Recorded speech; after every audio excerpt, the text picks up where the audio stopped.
Hey guys, so today's video topic, are you trying to use your muscle to do something to a weight, or are you trying to use a weight to do something to your muscle?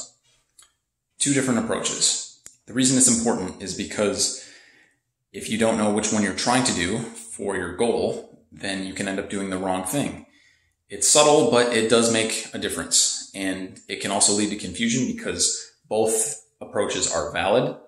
And sometimes all you will get when you're hearing something about how to do a technique or how to work out in general from a coach, from your friend, whoever it is the end step without understanding the perspective that it's coming from.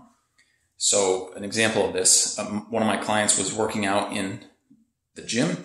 I was coaching them through Zoom, and I could hear someone talking to him about his technique. And I asked my client, well, what did he say? And I think he was trying to help, but the way that he was trying to adjust my client's technique was a way of making the movement easier.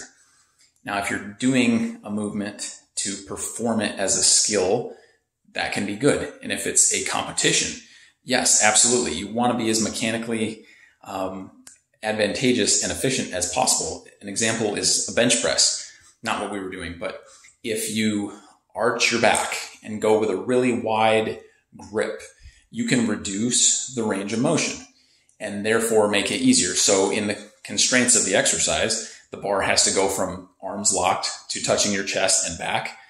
That counts as a repetition, right? But if I have a more flat spine, my grip's a little closer, now my arm has to move a lot farther, and that makes it mechanically harder. I'm not performing as well in terms of a competition, but I am providing a better stimulus to my body for it to get stronger.